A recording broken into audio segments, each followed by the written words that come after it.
ಎಲ್ಲರಿಗೂ ನಮಸ್ಕಾರ. ಅಶ್ವಿನಿ ಯೂಟ್ಯೂಬ್ ಚಾನಲ್ಗೆ ಸ್ವಾಗತ. ಇದು ಗುರುವಾರದ ಮಾರ್ನಿಂಗ್ ವ್ಲಾಗ್ನ ಸ್ಟಾರ್ಟ್ ಮಾಡ್ತಾ ಇದ್ದೀನಿ. ಇನ್ನು ಜಸ್ಟ್ ಅಂತೂ ಬೆಳಗ್ಗೆನೇ ಎದ್ಬಿಟ್ಟು ವುಡನ್ ಫಜಲ್ಸ್ನೆಲ್ಲ ಇಡ್ತಾ ಇದ್ದೆ. ನಾನು ಬೆಳಗ್ಗೆನೇ ಬಟ್ಟೆ ವಾಶ್ ಮಾಡ್ತಾ ಇದ್ದೆ.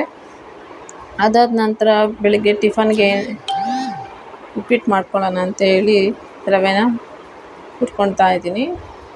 ಅದಾದ ನಂತರ ಸ್ವಲ್ಪ ಎಣ್ಣೆ ಹಾಕ್ಕೊಂಡು ಮತ್ತು ಹುರ್ಕೊಳ್ತಾ ಇದ್ದೀನಿ. ಹುರಿದು ಎತ್ತಿಟ್ಕೊಳ್ತಾ ಇದ್ದೀನಿ. ಈಗ ಅದೇ ಬಾಣಲಿಗೆ 1 ಸ್ಪೂನಷ್ಟು ತುಪ್ಪನ ಹಾಕ್ಕೊಂಡು ಎಣ್ಣೆನ ಹಾಕ್ಕೊಂಡಾದ್ಮೇಲೆ ಸಾಸಿವೆ, ಚಿಕ್ಕದಾಗಿ ಕಟ್ ಮಾಡ್ಕೊಂಡಿರೋ ಈರುಳ್ಳಿನ ಹಾಕ್ಕೊಂಡು ನಂತರ ಹಸಿಮೆಣ್ಸಿನ್ಕಾಯಿ, ಕರಿಬೇವನ್ನ ಹಾಕ್ಕೊಂಡು ಫ್ರೈ ಮಾಡ್ಕೊಳ್ತಾ ಇದ್ದೀನಿ.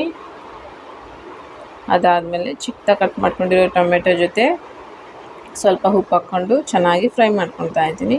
ಇನ್ನು ಫ್ರೈ ಆದಮೇಲೆ 2 ಗ್ಲಾಸ್ ರವೆಗೆ 4 ಗ್ಲಾಸ್ ಅಷ್ಟು ನೀರನ್ನ ಹಾಕ್ಕೊಂಡು ಕೊತ್ತಂಬರಿ ಸೊಪ್ಪು ಹಾಕ್ಕೊಂಡು ಒಂದು ಕುದಿ ಬಂದಮೇಲೆ ಇನ್ನು ರವೆನ ಹಾಕ್ಕೊಳ್ತಾ ಇದ್ದೀನಿ.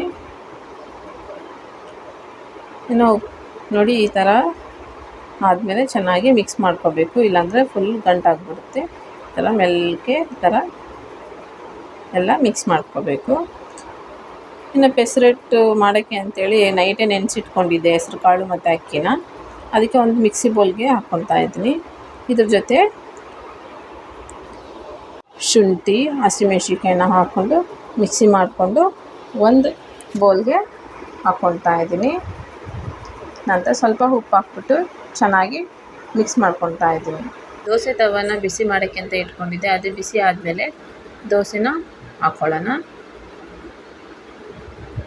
ದೋಸೆ ಹಾಕ್ಕೊಂಡಾದ್ಮೇಲೆ ಇದು ಚೆನ್ನಾಗಿ ಬೇಯಬೇಕು. ಬೆಂದಾದಮೇಲೆ ಸ್ವಲ್ಪ ಎಣ್ಣೆನ ಈ ಥರ ಮೇಲೆ ಹಾಕ್ಕೊಳ್ಳೋಣ. ಅದಾದಮೇಲೆ ಇದನ್ನು ಈ ಥರ ತಿರುವಾಕ್ಕೋಬೇಕು. ತಿರುವಾಕ್ಕೊಂಡು ಆದಮೇಲೆ ಉಪ್ಪಿಟ್ಟು ಮಾಡಿ ಇಟ್ಕೊಂಡಿದ್ವಲ್ಲ ಅದನ್ನು ಉಪ್ಪಿಟ್ಟನ್ನ ಇದ್ರ ಮೇಲೆ ಈ ಥರ ಸ್ಪ್ರೆಡ್ ಮಾಡ್ಕೋಬೇಕು. ಇನ್ನು ಸ್ಪ್ರೆಡ್ ಮಾಡ್ಕೊಂಡಾದಮೇಲೆ ಇದನ್ನು ಈ ಥರ ಫೋಲ್ಡ್ ಮಾಡಿದರೆ ಪೆಸರಟ್ಟು ಉಪ್ಮಾ ಅಂತೂ ರೆಡಿ ಆಯಿತು. ಇದು ನಮ್ಮ ಹಸ್ಬೆಂಡ್ಗಂತೂ ತುಂಬಾ ಇಷ್ಟ ಈ ಪೆಸರಟ್ಟು ಉಪ್ಮಾ. ಸೊ ತುಂಬಾ ಹೆಲ್ತ್ಗೆ ಒಳ್ಳೇದಲ್ವಾ. ಸೊ ಹಾಗಾಗಿ ನಮ್ಮ ಹಸ್ಬೆಂಡ್ ಯಾವಾಗ ಇದೇ ಬೇಕಂತ ಕೇಳ್ತಾ ಇರ್ತಾರೆ. ಇನ್ನು ಜಶ್ಯು ಅಂತೂ ಪಜಲ್ಸು, ಬೈಕು, ಈ ಥರ ಟ್ರಕ್ನ ಎಲ್ಲ ತೊಗೊಂಡು ಆಟ ಆಡ್ತಾ ಇರ್ತಾನೆ. ಇನ್ನು ಈವ್ನಿಂಗ್ ಸ್ನ್ಯಾಕ್ಸ್ಗೆ ಫ್ರೂಟ್ಸು ಹಾಗೆ ಕಾಳು, ಕ್ಯಾರೆಟ್ ಅದನ್ನೆಲ್ಲ ರೆಡಿ ಮಾಡಿ ಇಟ್ಕೊಂಡಿದ್ದೆ. ಇನ್ನು ಜಶ್ಯು ನಾನು ತಿಂತಾಯಿದ್ವಿ. ಅವನು ನನಗೂ ತಿನ್ನಿಸ್ತಾ ಇದ್ದ. ಸೊ ನನಗಂತೂ ತುಂಬಾ ಖುಷಿಯಾಯಿತು ಅವ್ನು ತಿನ್ನಿಸ್ತಾ ಇದ್ನಲ್ಲ. ಸೊ ಈ ವಿಡಿಯೋ ಇಷ್ಟ ಆದರೆ ಒಂದು ಲೈಕ್ ಮಾಡಿ, ಹಾಗೆ ಸಬ್ಸ್ಕ್ರೈಬ್ ಮಾಡ್ಕೊಳ್ಳಿ ನಮ್ಮ ಚಾನಲ್ನ.